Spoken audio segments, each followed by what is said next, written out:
Hey everybody, how y'all are? On this episode of No Dust Monday, I figure we go back to an old project that I did that's not on video, but is available on my Facebook page. And we've been using it now for about 3 months, maybe more, maybe closer to 6. And it's been a real good project and something that I want to talk a little bit about. The dimensions on that are 9 inches deep by 8 inches by 10 inches. The outside dimensions come out to be 10.5 inches deep by 10 inches by 10.5. It's made with 1/4 inch slats by, I think they're inch wide. And they're 3/4 inch square frame pieces. I just made up 2 square frames and then connected slats across it. The spacing on the sides are a little bit tighter than the spacing in the front.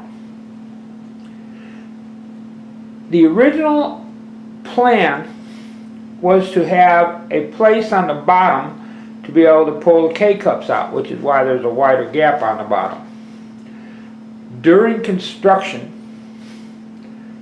I found that in making a gap wide enough for it to come out easily, they would want to fall out.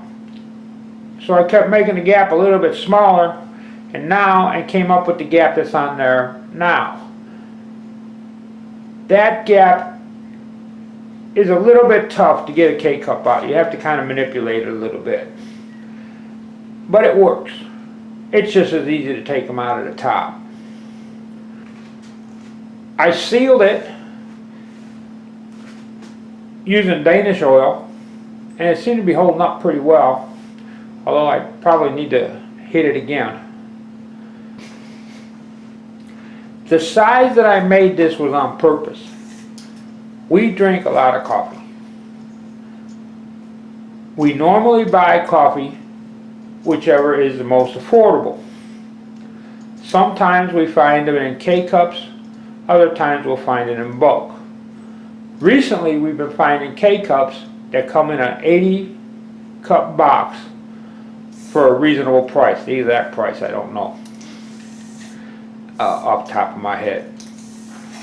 So this will hold about 96 to 100 K-cups. 100 K-cups that'll kind of bulge over the top. This way we can take a full 80 cup box, put it in there when it's down to like the last layer or something like that on the bottom. It makes it nice because there's a little bit of an assortment in there on the top, and because we use different flavors, of course, there's a little bit of assortment on the top that you can kind of pick through. And early in the morning when you have sleep, you just grab one and pop it in, and it works very nice. The box is a pretty good setup. It came out real nice. I really like the way it came out. My most beautiful lovely wife Jan, she really likes it. The logo is made up of 3 pieces, 2 pieces that ended up being 3. Actually ended up being about 6 or 8. And it probably would have come out a little bit better if I had a scroll saw, but I didn't have a scroll saw. But I did have a routing table for a Dremel tool and a roto zip or rotary tool, rotary cutting blade. I don't know how else to explain it.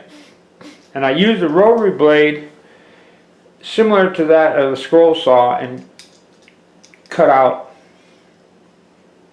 the pattern. What had happened was it broke in a few places, ended up gluing them back and doing whatever needed to be done. But we came out with the form as it is, and I'm impressed considering the that we weren't really using the right tool for it.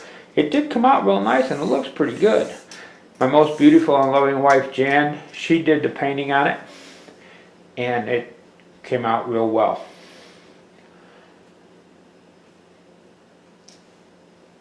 It's a simple project, not a whole lot to talk about, but if you have any questions, just leave it down in the comment section below, or whatever, and I'll try to answer any of them. Oh, one of the things that I did mention is there's no solid piece on this, and I did that on purpose just in case we got a K-cup that leaked or broke or something like that. It would be easy to clean. You just kind of shake it out, and all the coffee grounds that come down to the bottom will fall out the bottom, and you just clean them up off the countertop or whatever. We haven't had that happen yet, but that was one of those, well, if just in case. Hope y'all enjoyed my little revisit of a project, and everybody have a real nice day, okay?